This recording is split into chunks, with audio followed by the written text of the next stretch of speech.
Hello everyone, তো সবাইকে আমার একটি নতুন ভিডিওতে ওয়েলকাম। আর আজকের আকাশটা একদম ঝলমলে, মানে কড়া রোদ যাকে বলে। তো সকাল সকাল উঠে আমি স্নান সেরে পুজো কমপ্লিট করে ফেলেছি এবং সমস্ত কাজ সেরে ফেলেছি, মানে সকালে যা যা কাজ থাকে। তারপর আমরা দুজন চলে গিয়েছিলাম একটু টুকটাক কেনাকাটা করতে। আর আমার বড় দিকে চলে গেল বাজারে মাংস আনতে। আর কেনাকাটা করে আসার সময় মানে গালামাল দোকান থেকে দুটো আইসক্রিম নিয়ে এসেছি, একটা মেয়ের আর একটা আমার। তো আমি আর মেয়ে দুজনে মিলে এখন দেখো বাইরে বসে আইসক্রিম খাচ্ছি। আর যা পরিমাণ রোদ উঠেছে, মানে গরম আজকে মারাত্মক ছিল। আর আজকে একটা বিশেষ দিন, সেই দিনটা তোমাদের সঙ্গে শেয়ার করবো বলে ভিডিওটা আমার করা।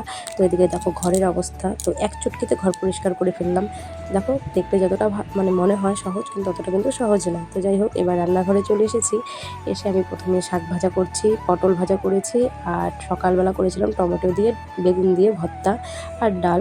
তো এখন এদিকে আমাদের পুচকু দেখো চলে এসেছে। আর ঘরের অবস্থা দেখতে পাচ্ছ, সব একদম নাজেহাল। আমারও কিন্তু একই অবস্থা।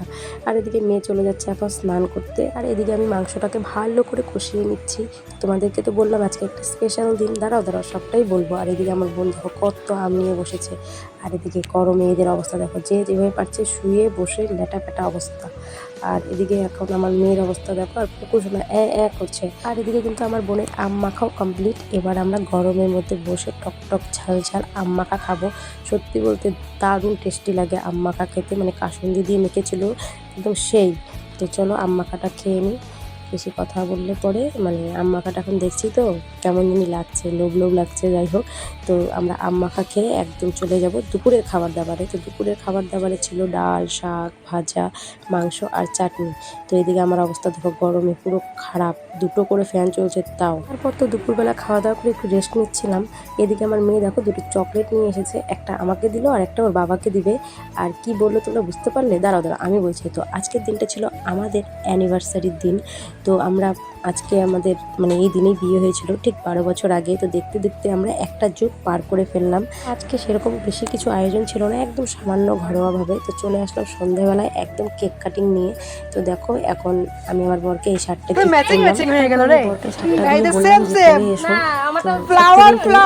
অবাক লাগে যে দেখতে দেখতে 12 বছর হয়ে গেল আমরা একসাথে আছি। আর এর আগে মানে বিয়ের আগে আমাদের 3 বছর রিলেশন ছিল। যাই হোক, এখন বাড়ির সবাই মানে আছে, মা, বোন জামাই ভাগনা সবাই মিলে আমরা এখন সেলিব্রেশন করছি। আগেই তো বলেছি খুব একটা জাঁকজমক কিছু না, একদম সাধারণ ঘরোয়াভাবে আমরা মানে আমাদের অ্যানিভার্সারিটা পালন করলাম। আর বন্ধুরা, অনুষ্ঠান বড় হোক বা ছোট হোক, সবাই মিলে একসাথে থেকে সেলিব্রেশন করার মজাটাই কিন্তু আলাদা। সেটা আনন্দটা দ্বিগুণ বেড়ে যায় সবাই একসাথে থাকলে, তাই না বলো? তো যাই হোক, আমাদের তো এক যুগ পার হয়ে গেল। তো সত্যি বলতে এভাবে যাতে সারা জীবন একসাথে কাটিয়ে দিতে পারি ভগবানের কাছে, এটাই আমার প্রার্থনা। আর তোমরাও প্লিজ আমাকে একটু আশীর্বাদ করো যাতে আমাদের মানে বৈবাহিক জীবন খুব সুন্দর ভালোভাবে কাটে। আর এই দেখো আমাদের পুকুসোনাও কিন্তু এসেছে। তো যাই হোক, এখন খাওয়া দাওয়ার দিকে যাওয়া যাবে। আর এই কুর্তিটা আমি বিবাহবার্ষিকী উপলক্ষে পরলাম, তো আমাকে কেমন লাগছে প্লিজ জানিও। আর এদিকে আমার বরের কাণ্ড দেখো, শালাবাবু ছোট বলে বলছে যা কেক খা। তো ভাই তো অল্প একটু কেক খেলো, তারপর একটু আমার বোনও মানে মামাতো বোনও, ও আমাকে একটু কেক খাইয়ে দিল। আমি আমার বোনদেরকে কেক খাইয়ে আজকের দিনটা কিন্তু খুব সুন্দরভাবে পালন করলাম।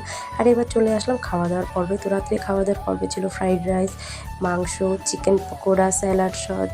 তো দেখো বাচ্চাগুলোকে আগে দিয়ে দিয়েছি, তো ওরা খাওয়া দাওয়া করে নিচ্ছে। এরপর আমরাও বসে পড়েছি খাবার খেতে। তো চলো রাতের খাবারটা এখানেই শেষ করি, আর ভিডিওটাও এখানেও শেষ করব, আর বেশি বড় করছি না। তো চলো দেখা হবে অন্য একটা নতুন ভিডিওর সঙ্গে। তো ততক্ষণ সবাই ভালো থেকো, সুস্থ থেকো, আর সাবস্ক্রাইব করে আমার পাশে থেকে কিন্তু টাটা বাই।